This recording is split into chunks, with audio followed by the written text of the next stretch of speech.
Okie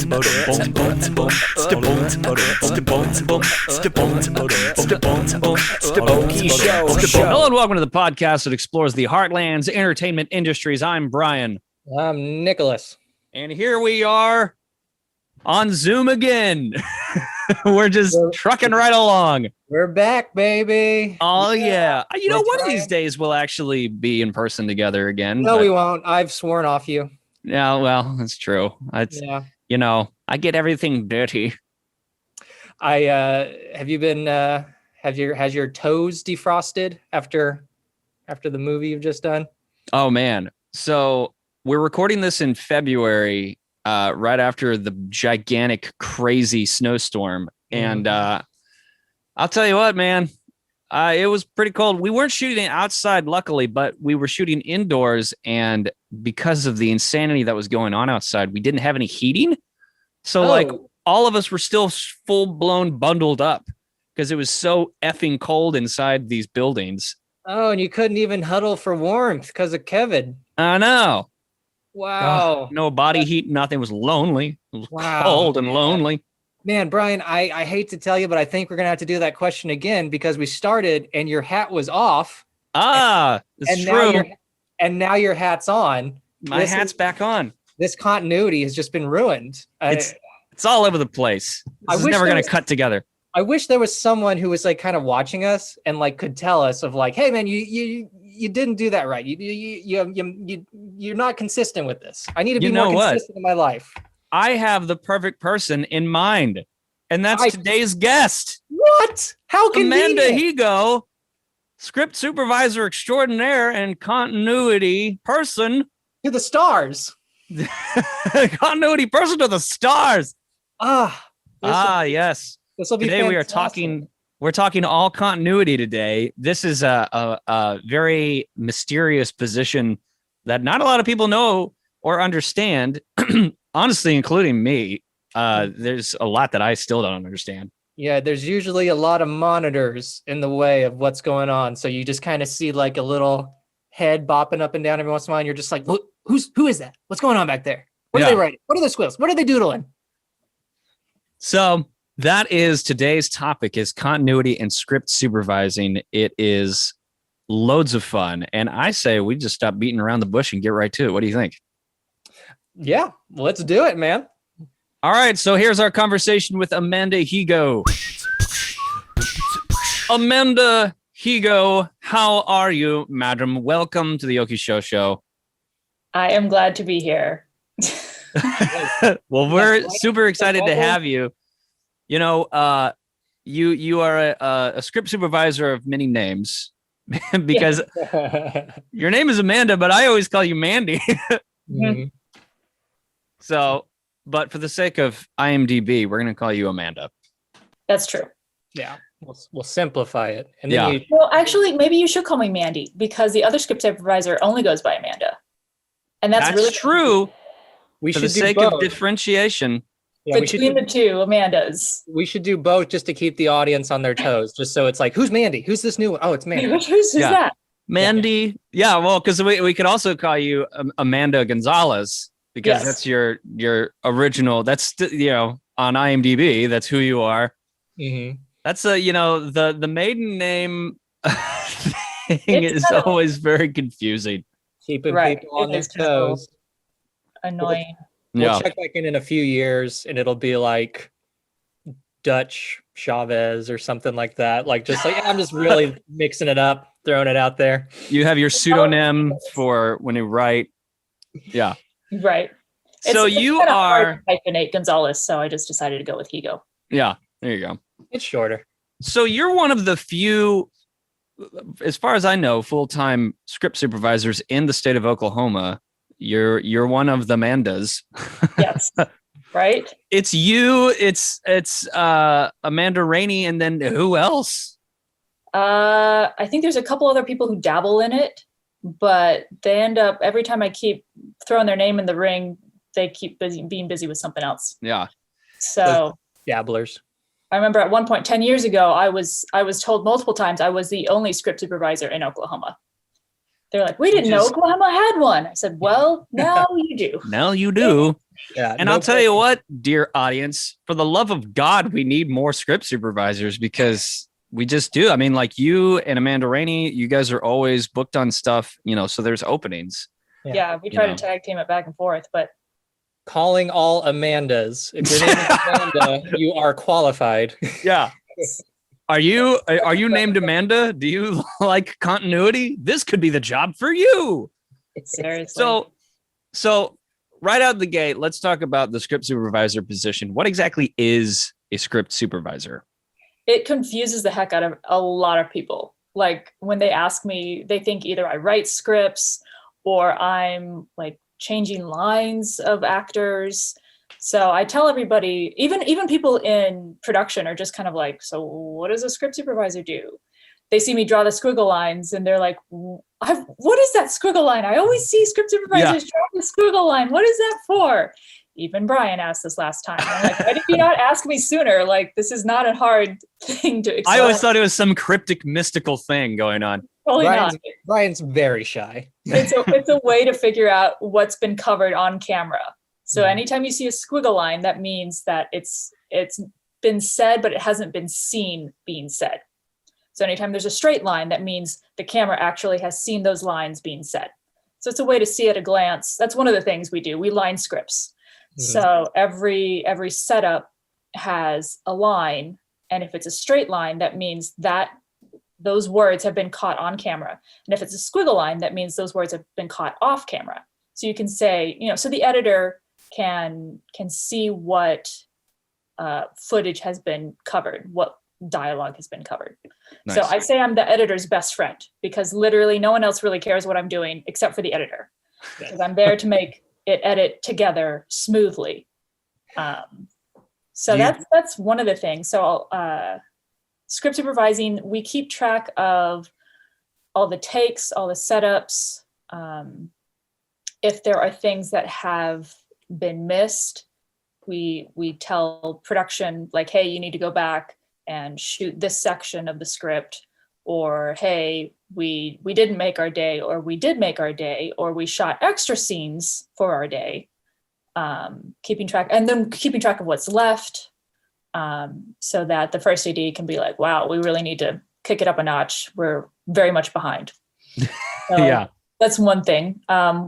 Keeping track of continuity. So while we're filming, we're making sure like the actor holds the cup in his right hand. That was my left. The actor holds the cup with the right hand. Continuity error.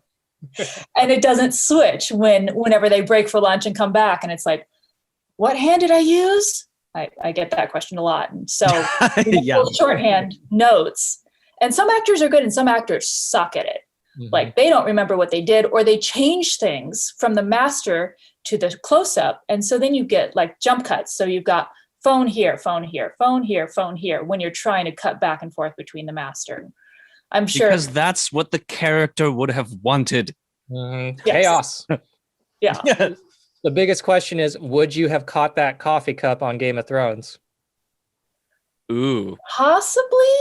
Okay. But there are times, man, I am so tired that I do not catch something, and then either wardrobe or set or someone else who is watching the footage with me, not just me, can be like, oh, we messed up this part. Can you make a note? And I'm like, yeah, I will make a note of that thing that I just missed because I was not paying attention to that part.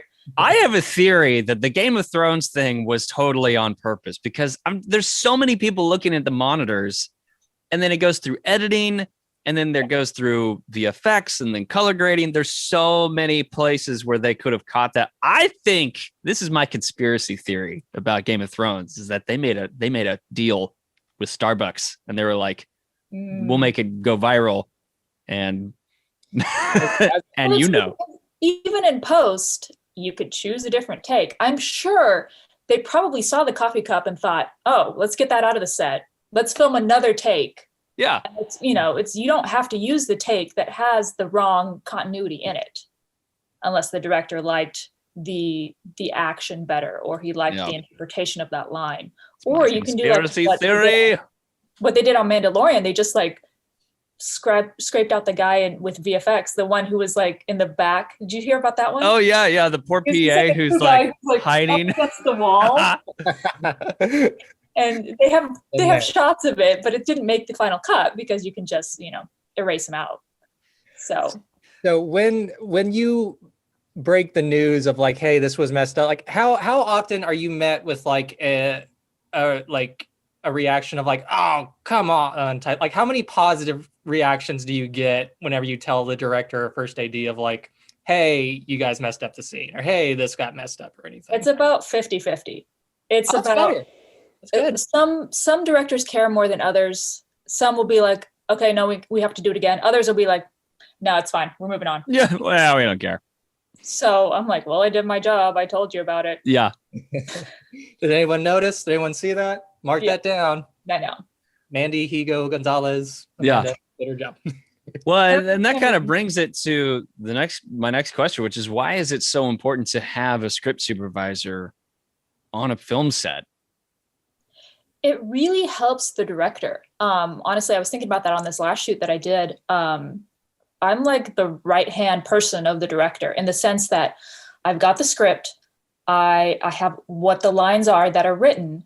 And you kind of have to visualize how the director will cut this together, how it will flow together. And if something doesn't feel right, if something is slightly off, I can go to the director while we're actually filming and say, hey, you probably want to get another take saying these actual lines, or you probably want to get another take of him looking over to the left because it might not cut because he's been looking to the right this whole time, and you might want that option. And generally they'll be like, oh yeah, okay, yeah, you're right, let's go ahead and get one more.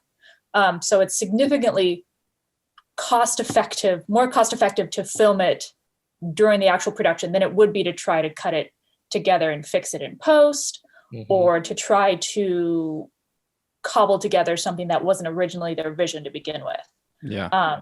So I'm there to kind of help keep the director on task and make sure that the other departments are not caught with their pants down, so to speak. Like wardrobe is like, we should have had him in day 6 wardrobe, or the set, you see things moving on the set all the time, during yeah. take. I feel like wardrobe should never be caught with their pants down. That's their job.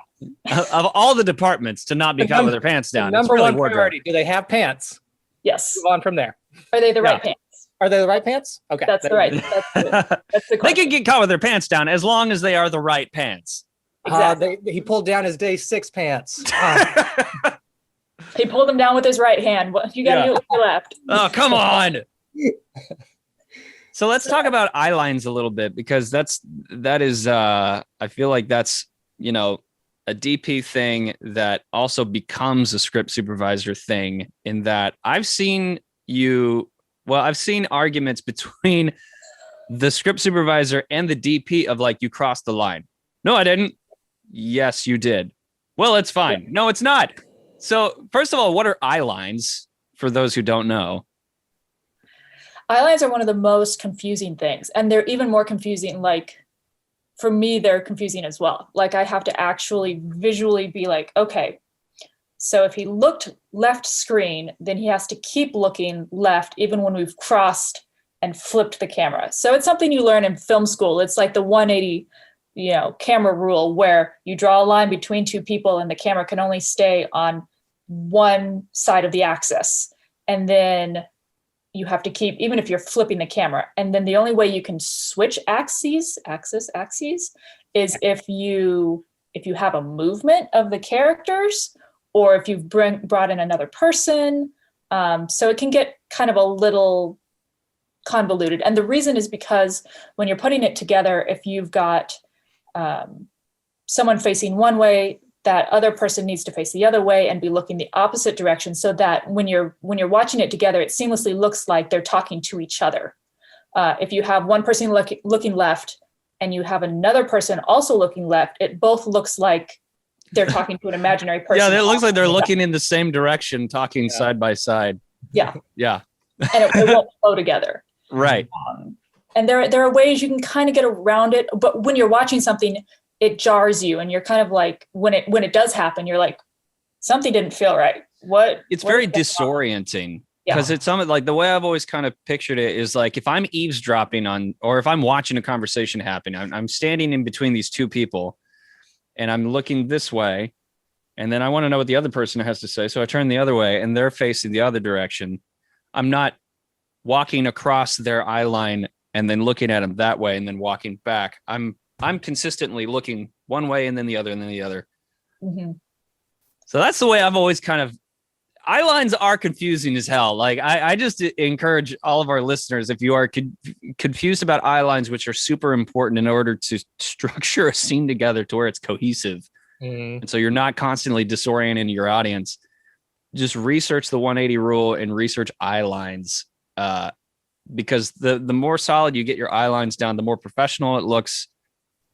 Like it's just gosh darn confusing. Yeah. And I've had directors and DPs also tell me, they're like, I'm horrible with eye lines. Please keep me honest about this.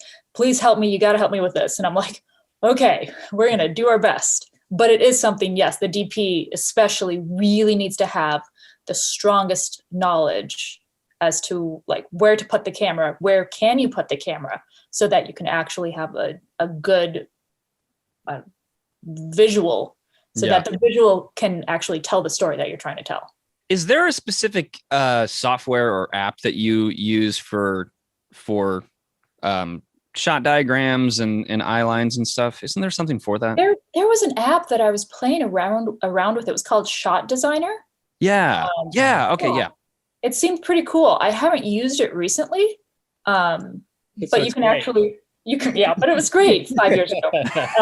But you can set up the cameras and they'll actually give little diagrams of like, this is the direction the camera is facing. You should put your camera over here. Yeah. Do you get?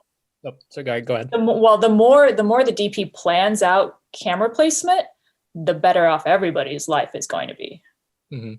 Do you get any kind of pushback or flack? Like I think I'd seen that before. I don't know if it was you or another scripty, but trying to explain the 180 rule to like the DP, and the DP is like, no, it's fine or whatever. Like, do you? It was probably someone else, because if they fight me, I'm just like, okay. Yeah, that was my job. I did it.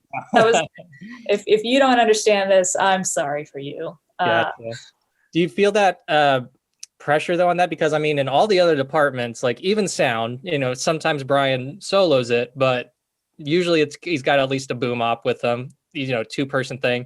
Script supervisor, most of the time it's just you, right? That's just your department, right?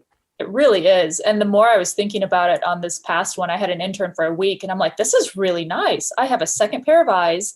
I can actually ask them, hey, what was the movement for this section? And they were catching things that I might have been like, and they were catching things that I was like, no, that's not a big deal. Don't worry about that one. But it's nice to have at least one other person so that things get covered.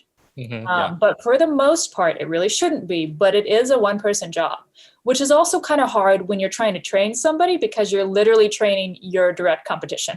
Right. Yeah. Hey, let me teach you how to do this job really, really well. So then they'll call you and not me. Yeah, exactly. So it really should be 2 people, but.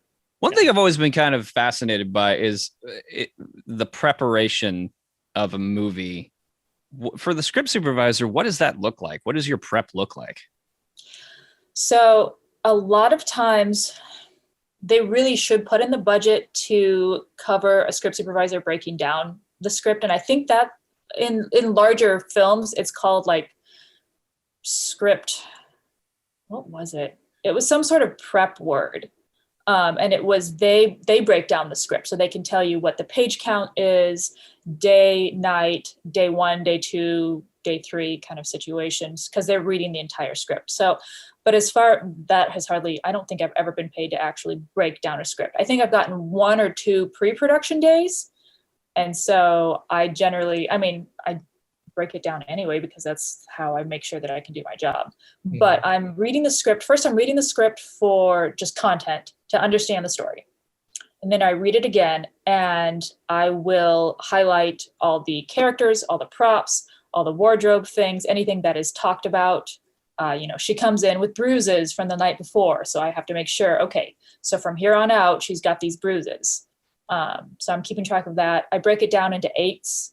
So you've got, you've got one page that it breaks down into 8/8 of a page. So if you've got one scene that's 4/8 of a page and the bottom part is 4/8 of a page, you can say that scene is 4/8. And it's kind of a way to judge, like, hey, we've shot 6 pages today. That's a lot of page. Hey, we've shot 3/8 of a page today. We need to change things. So it's kind of a time judging to see if they're making their days basically or not. Yeah. I'm keeping track of the continuity of days. So day 1, how many scenes are covered in day 1 and then night 1. And that helps more for wardrobe and makeup to make sure progression comes out properly. So you can kind of see age if you need to, or at least progression of time. So I'm breaking that down. So that's pretty much what prep would be, is just reading and really knowing the story and the script. Yeah. Until they give you 5 pages of changes, and then you have to Right. Yeah. Yeah, and then they the throw night that before. in. We rewrote the whole thing. Yeah. Figure it out. Hey there, film folks. If you're trying to get your project made, I gotta tell you about my friends over at ngpfilm.com. If you are in the state of Oklahoma and you need equipment to get your project made, you need to go to NGP. They've got camera equipment, grip and electric equipment, sound equipment, production gear, stuff for your locations, pretty much everything. And if they don't have it, they're gonna help you find it. Their customer service and support is out of this world. Literally, if you're in the middle of your day and you need extra gear, they will come to where you are and drop the stuff off. Or they have a super convenient night pickup and drop off. So you can call them, they'll leave it in these really cool little bins with a code that they give you, and then you show up and you put the code in, and then voila, you got the gear. And then when you're done with the gear, you come back, you leave it in the drop off, you put the lock back on, and then shazam, your day's over at 3 a.m. ngpfilm.com is pretty much the best thing Oklahoma Film has to offer. If you have any rentals, anything that you need, check them out, ngpfilm.com. Say you've got a project that you're filming tomorrow, but what's that? There's construction that started across the street next to the overpopulated dog kennel? If only there was a better, more controlled environment to shoot your movie at.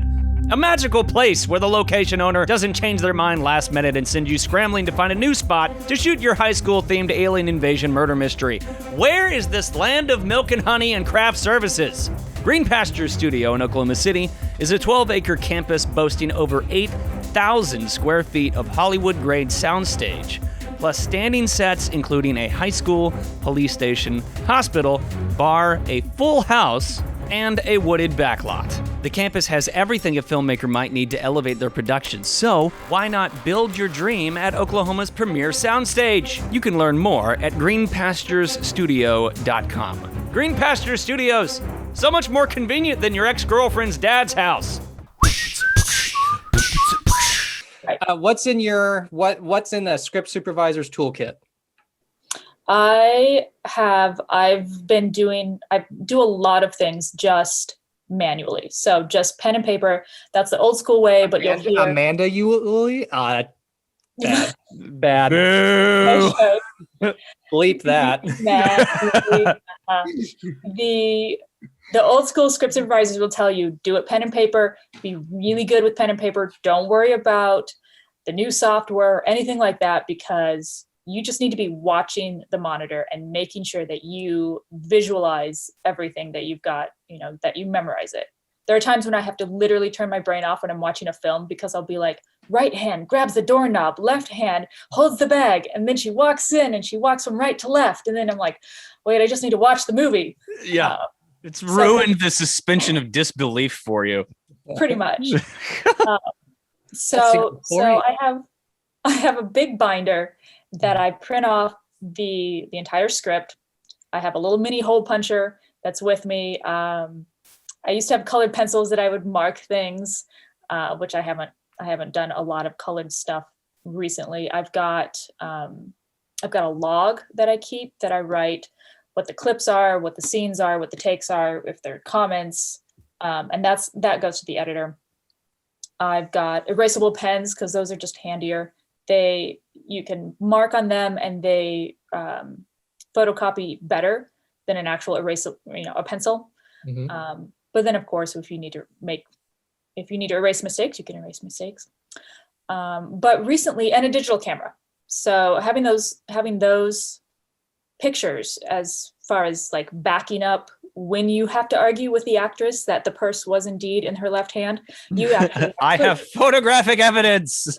Which I did. I got an argument with was it Vivica A. Fox, I think. And I was like, the purse was in your left hand. She goes, oh no, honey, it was in my right hand. I said, no, I'm pretty sure it was in the left hand. She's like, no, honey, I always had it in my right hand.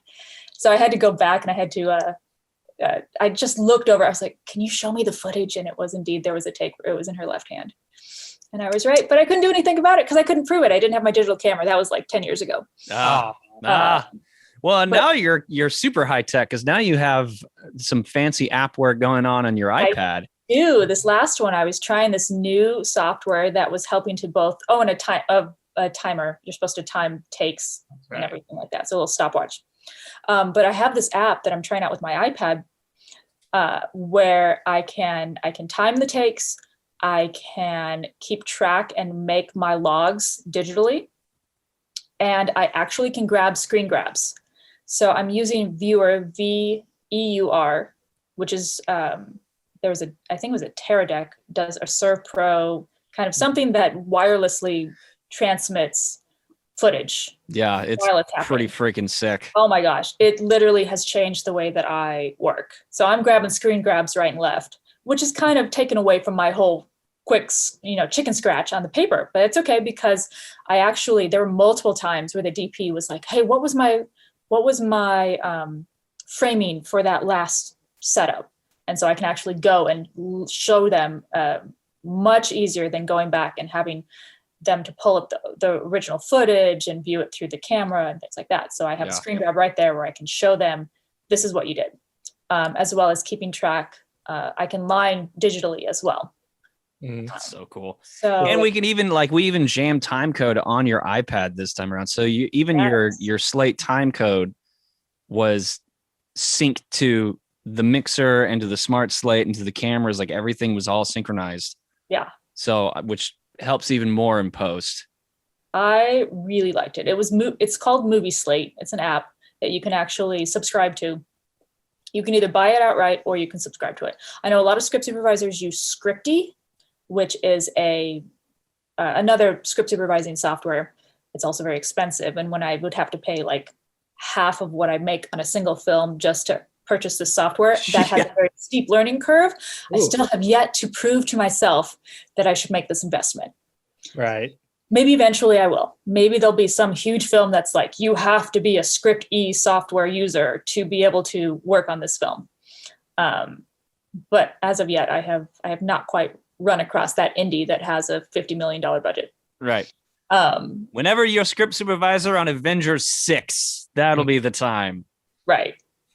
So this software was like $25 a month. And I was like, I can do that. Much better. Especially because you could pause your subscription. Mm-hmm. So that was, I was doing things manually because the first few days there's a bit of a learning curve and I wanted to make sure I didn't miss anything. So Brian probably saw me like I was scribbling things and trying to play on my iPad and capture screen grabs and figure out why it wasn't working with my iPad and things like that. By the end of the film, though, I had figured it out and I had my little workflow going and I was like, okay, I like this. So far, this has been the best tool of my tool bag. It's pretty freaking cool. And I feel like I'm communicating with you as the scripty quite a bit. The sound mixer interacts with the script supervisor just to keep take numbers and all of our logging stuff. Kind of, we want to make sure that we're all on the same page as far as filing names. Oh, there have been multiple times I'm like, did we do 2 takes or 3 takes? Yeah. And then I'll ask the same thing later on. And so it's a really fun communication. That's why I've always really enjoyed the interdepartment communication, Yeah. And plus I always end up just hanging out with you whenever we're waiting for the next setup. It's like those single crew members that are like, we don't have an actual crew. Let's be friends. Yeah. Could I hang out with you Are you while by I'm waiting on yourself everybody too? else? Yeah. Okay. I'm so lonely. We're the I think you were the lost scripty on the first movie, maybe the second movie that I worked on. And so we've been friends for like 10 years or something. I think so. Golly. I think America was the first film. I think that we so. did way back when. What was your Wow. first film that you did?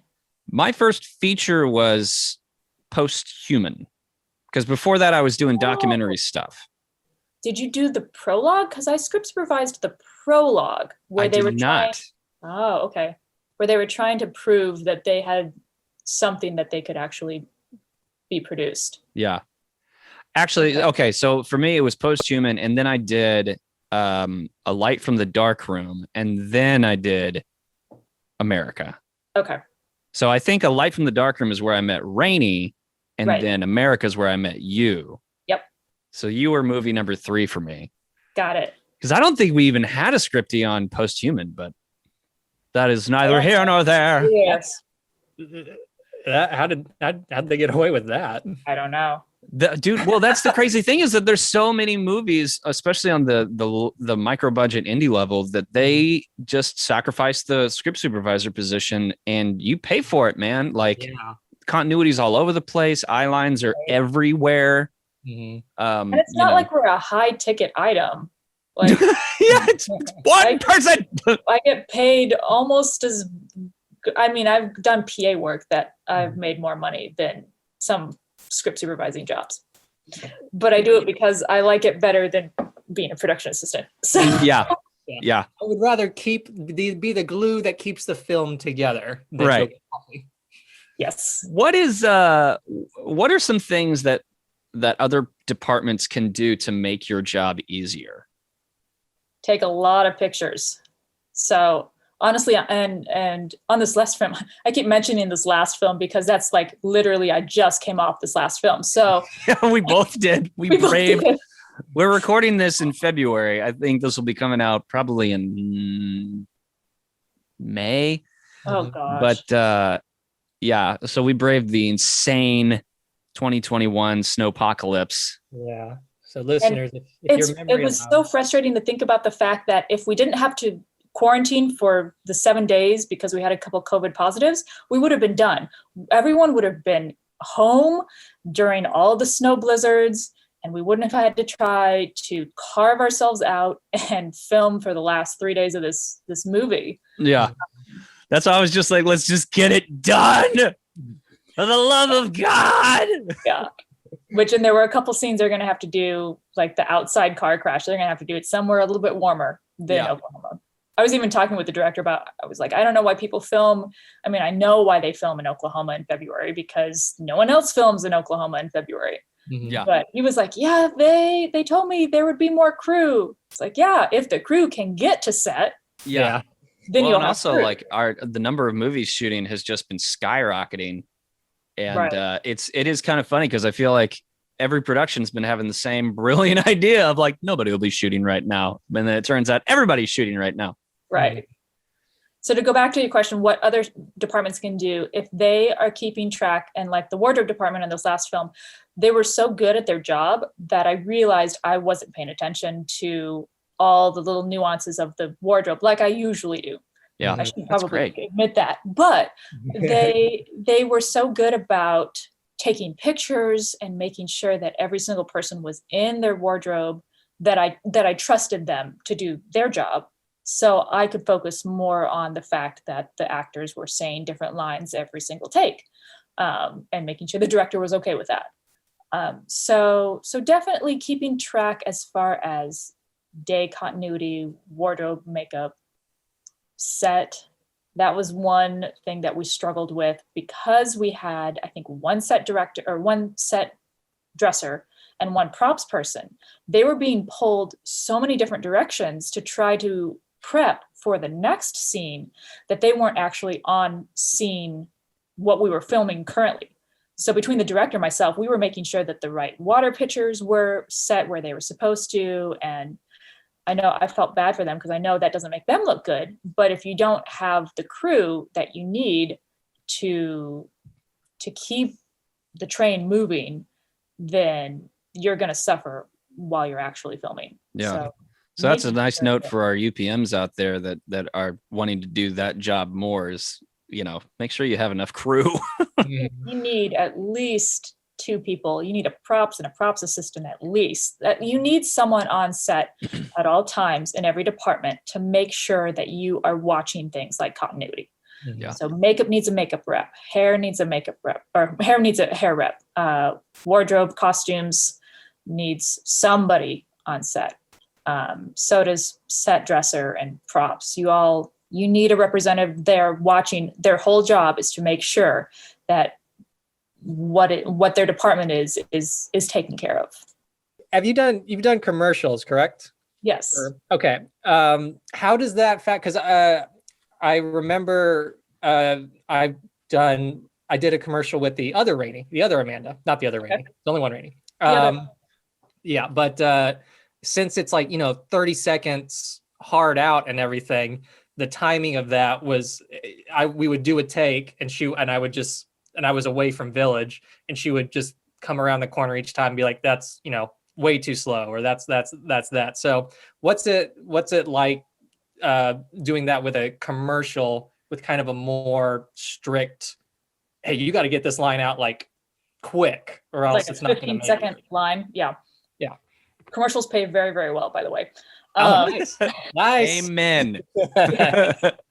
No, that's where the stopwatch really comes into play. So you're not necessarily watching continuity as much as you're making sure that the action can get shrunk into that 30-second spot. Where nowadays, even 15-second spots, they use YouTube video commercials are 15 seconds. You can barely get anything into 15 seconds. So I've done like Cancer Treatment Center of America, and I've done OGE, whatever, the Oklahoma Gas and Electric. OGE. Yeah. I think it was AEP was the original group. So that was more of making sure. There was one where you had to match action because they were doing kind of that fade in, fade out. And so you had to make sure that the camera angle was exactly right. The actor was placed exactly right. So that when they did that fade, it matched into the next scene. So camera information was really important for that one, keeping a little better track of that. I've done Army. That was making sure that all the footage that they needed to tell this story was captured. So making sure shot lists, everything was caught on film, keeping track of things like that. So it's not so much making sure that, the days match or people's continuity as far as, hands go, but it's definitely timing, definitely making sure the shot list has been captured for the day. That would be more of what commercials would use. And it's important for commercials to have script supervisors as well, because you're working with clients as well. And sometimes I'll be in Video Village and I'll have 6 clients sitting behind me and all of them have different opinions as far as what we need to capture. And the poor director is probably like, I don't even know who's directing this thing. I'm not even directing this thing. So. Yeah. That's the stopwatch has always confused me of how that works. Because back in the day, wasn't it like you were timing to keep track of the film stock or something, wasn't it? Right. Because if you were filming something and you had 5 minutes left of film and you were 4 minutes and 55 seconds in, you were going to run out of film stock and you weren't going to be able to finish the scene. Also, they were making sure that because it was so expensive to print film, they were only printing the take. So that's the whole circle this take, print that take. That's a throwback from when film was actually being produced. And so they wanted to make sure, hey, it costs so much. Only print the ones we know are probably going to be used.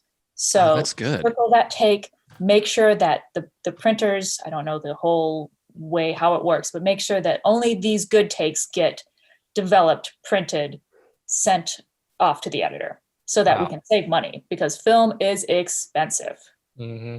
That's So true. Wow, keeping- that's crazy. I never thought of that. Yeah. Keeping track of the timing, that was mainly to help with that. Wow. And to make sure that the film fits into an hour and a half. That's kind of like that sweet spot of marketable films, or hour and a half, 2 hours, maybe if you're a Christopher Nolan, or Yeah. 3 hours if you're Peter Jackson. Right. Or Kinda Terrence 4 Malick. hours if you're Zack Snyder. Yeah. Right. 3 hours for Terrence Malick, and 2 of those are of wheat blowing in the wind. Yeah. Exactly. Now, what are you not responsible for? What are some misconceptions that people have about the script supervisor? There's a lot of times where people think I can call cut when I can't. Like the only people who are allowed to call cut are the director, or I think sound can call cut, can't they? I can call cut on particular occasions. There's a train and you're like like, if my whole mixer goes down or something, I'm like, yeah, that'd be one. I think DP can call cut if he knows like batteries dying and cameras and stuff like that. So I have to, sometimes if the director's next to me, I can kind of point things out while they're filming, but I certainly can't call cut on anything until I can point something out afterwards. And then they can decide whether they need to film it again or not. Even actors are not allowed to call cut. Like, that drives me nuts. They're not supposed to call cut. They're not allowed to do that. Yeah. I hate that. They'll be mid monologue or something like that and just be like, cut. Yeah. Or just friggin' soldier on and finish doing your job. Push yourself through it. You're not allowed to do that. Oh man. So how exactly did you get into being a script supervisor? Or a scripty, as we like to say. I know. So, okay.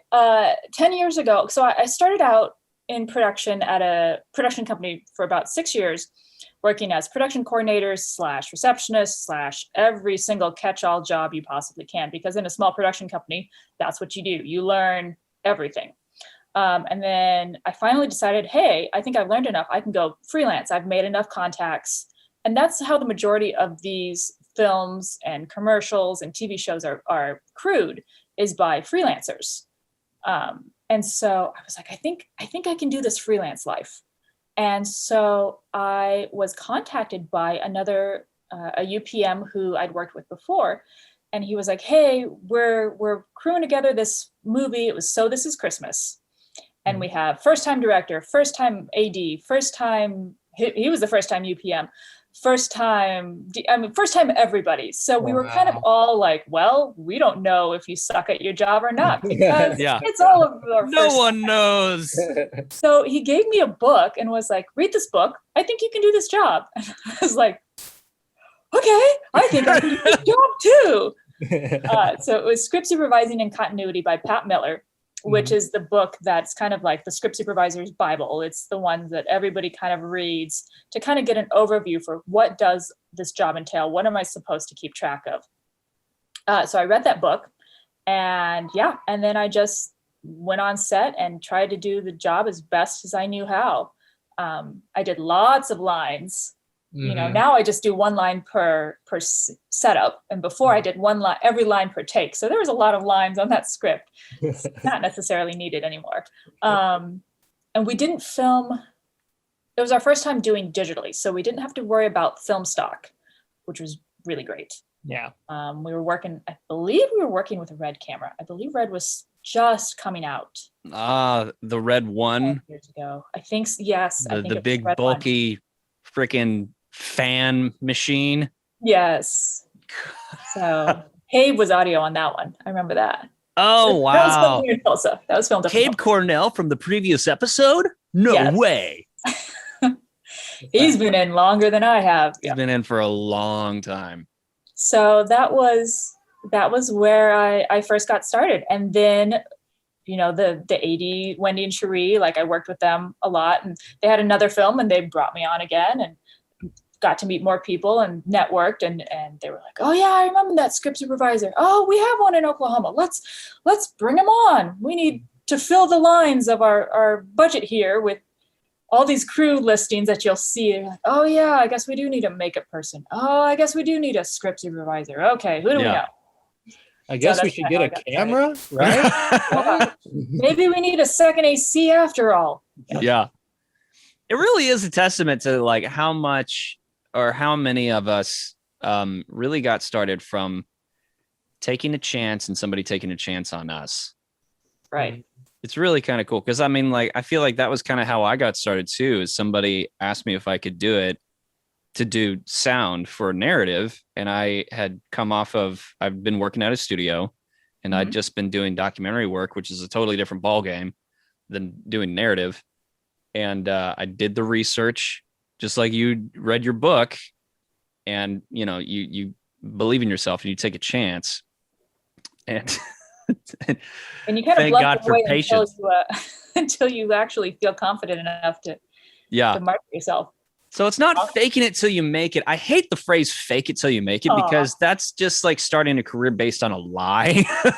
You do the best you possibly know how to do. Yeah. Mhm. Yeah. And you're going to make mistakes. Like, I make mistakes all the time. Sometimes I hope nobody notices. Sometimes they do. And I just have to learn from it. And you got to own up to when you make a mistake, and then you learn from that mistake. Yeah. It's better to own up to it than try to deny that it ever happened and not learn from it at all. Right. Yeah. You call cut and say, guys, I messed up. You know what? We're going to do it again. We'll get it better. And I feel like people probably respect you more when you say, okay, yep, that was my fault. Mhm. Sorry. Let's move on. Yeah. How long did it take for you to feel confident with it? I think it took probably a good 3 or 4 films before I started to get my flow of what my workflow was. A lot of script supervisors kind of make their own spreadsheets and kind of figure out what is their way of working. So I would say probably 3 or 4, like doing the short films and kind of developing what kind of rapport do you want with the director? How do you want to talk to the other crew members? And every film is different. There are some directors who just they want to be in the zone. They do not want to be talked about anything. And then there are some that literally sit right next to you in the monitor and are constantly talking back and forth and trying to make sure everything is covered. I've never had a situation where a director has been like completely avoiding me or like, I don't know, yelling or anything like that. I always tend to have a really good working relationship with the director. So that's been a blessing because I can't imagine being yelled at for doing my job. But I know it happens, and I know it has happened. I know I've seen it happen, and it just sucks because it's always an arrogant director that's not willing to listen to the person that he is paying to do this job. Right. Listen to your like the script supervisor in a way is kind of like an accountability. Yeah. And it keeps the director honest on the coverage that, so it's just like, just listen to the people that you're paying. Yeah. They're trying to help. Yeah. Yep. What are some ways that students and people that are wanting to get into this world, what are some ways that they can learn how to be a script supervisor? You've mentioned a couple different resources. Right. I get that question a decent amount. It's a little bit challenging because there's not necessarily, I know there are courses that people offer that you pay $300 and they'll teach you the fine art of script supervising or something like that. It's kind of one of those scenarios where you just have to read as much as you can about it from various different sources, which the internet has helped with that because people are listing templates that they've used, or there's a couple, I think there's a couple websites out there explaining just what the roles are of a script supervisor. Reading the book, any kind of book you can find, and then probably finding some sort of student films or small budget indie films that you can go on and, I wouldn't say practice, but it's almost like you have to do this job by doing this job. Yeah. You can't just, be taught how to do it. You literally have to just jump into the deep end and do it, and find someone who's willing to take a chance on you, take you on. If you can find someone that you can intern with, that's probably the best way to learn how to do this job, where you're just sitting next to them and you're soaking up everything you can about what it takes to be a script supervisor. Yeah. That's probably the best way to learn, is to find someone else that you can apprentice with. There aren't many of us out there to do that. I was gonna say, yeah. So, and how can we contact you? It's and then to convince production to bring on an intern. Like I've brought on interns, and then I've had interns given to me. So Right. yeah, You're it's just saddled with a person. Yeah. I'm like, I did not ask for said intern, but it was a friend of somebody who they asked to be brought on. And I'm like, well, okay, I'll teach you how to do this. So if with the hopes that the goodwill will pass on and I will still keep getting jobs. Right. Yeah. So if you want to be a script supervisor, just find someone named Amanda and just follow them around. Just copy them. Hound them. Don't leave them alone. Copy down everything that they're possibly doing. I think there are some. I know there's probably a class or something that's being produced by that Oklahoma Film Workshop. The Oklahoma Film and TV Academy. Right. OFTA.com. That's a good resource. I think OCCC probably has a little bit of like a workshop or something where they would. I feel like they touch on that a little bit. Yeah, whenever I went to school there, we touched on it very lightly, but I think they've gotten better about it. Right. Mm-hmm. Yeah. What's a proper squiggle? What's a good straight line? Right. Yeah. Work and practice. I still can't watch straight line. Well, in just a second, we're going to talk to Amanda about some fun on-set stories that involve the wonderful world of script supervising. And if you want to hear those stories, go to patreon.com/Okie Show. Become a patron today. Well, Amanda, thank you so much for giving us some of your time and just pulling back the veil of what exactly the scripty does. It's a mysterious phantasm of a position. It's like people are always poking. They're like, "What's she doing in Village? What's she doing back there?" I kind of wonder that you can go up and talk to us. It's okay. We're pretty friendly. What? We might be a little bit shy and wonder why you're talking to us. Yeah. No, I don't want to yell at you. Go away. Go away. Yeah. Just don't block the monitors. Just don't next time a random crew member comes up to you and starts talking to you, just look at them and go. Why are you talking? Can't you tell I have a walkie in one ear and that's the one thing. People will come, they'll be sitting next to me and I won't realize how quiet it is around me because I've got walkie chatter in one ear because I'm a scripty who likes to have a walkie. Some scripties don't. I do. I like to know what's going on. And then I'll have audio from Brian's feed going on of all the actors, or sometimes he'll talk to me through the mic. Yeah, I talk to you a lot. Yeah. We're the only ones that have ears. So I'll have an earbud in the other ear. So I've got voices going all over. And then someone next to me is trying to make conversation and I'm just completely ignoring them because I don't even realize they're talking. You're in the zone. Take the ear out. I'm like, say that again because I was not paying attention. There was a lot of chatter going on in my head at this moment. Yeah. What's wrong with her? She has lots of voices in her head. It's just I'll go home and still hear voices in my head as I'm trying to sleep because there's so much. Do you bring that home of just like to the husband too? He tries to say something. You're just like, sorry, I got there's voices in my head already. I don't have room for yours. Yeah. Well, awesome. Where can, if somebody's out there, they're wanting to produce a movie and they need a script supervisor, how can people get a hold of you? I have my listing up on the Oklahoma Film and Music production guide. So under script supervisors. So that has my phone number, that has my email. Or you can email me. Email and text messages tend to be how I get calls. Right. So, well, we're not going to give out your personal phone number, but what's your email? That's beyond the paywall. Yeah. Right. Exactly. Yeah. Now, filmgirlmandy@gmail.com is my email. Because when you're going to brand something, you might as well brand, with your name and this. Even my license plate is also a variant of Film Girl, and people are like, "Oh, you're Film Girl." Oh, okay. I was like, yeah. It was just an email I came up with when I first went production, and that's kind of what it is. Just so own it and go the distance, man. Just embrace it. And you're on Instagram and Facebook too, under I'm on Film Girl Instagram, Mandy. Facebook. I have Twitter that I never view. Good I've for you. not done the TikTok thing. Probably never will. Mhm. But yeah, I'm I am afraid on of TikTok. You got to get that Facebook- script supervisor dance in there. I kind of I only if I've actually met you will I friend you. Yeah. Mhm. But Instagram is kind of a little more open Yeah. kind of More. scenario. Yeah. Well, that's yeah. You know, we all market ourselves on Instagram. Who does LinkedIn nowadays? I don't know, but I keep getting emails with LinkedIn. They're like, you have 14 new profile views. I'm like, Yeah, who's viewing you're my like, profile? I don't care. Is it viewing my profile? It's No, Amanda. I don't wanna Reed be a just TV checking on you producer each time, for- just like, what's she doing now? What's she doing now?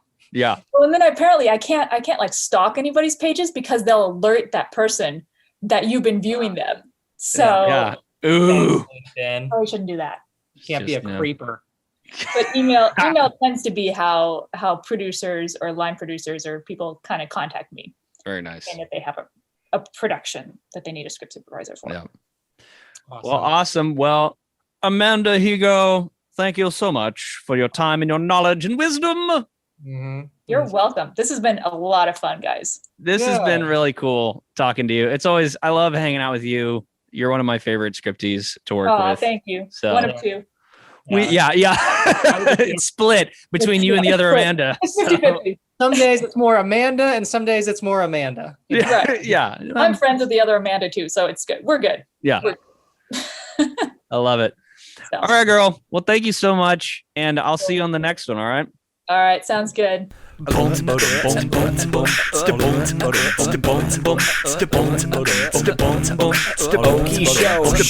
Okie Show is a mostly harmless media podcast recorded at Tower Studios in Oklahoma City. Don't forget to subscribe and give us a 5-star rating. If you're a business or industry professional that would like to advertise on the podcast, email info@okieshowshow.com. Rates starting as low as $25.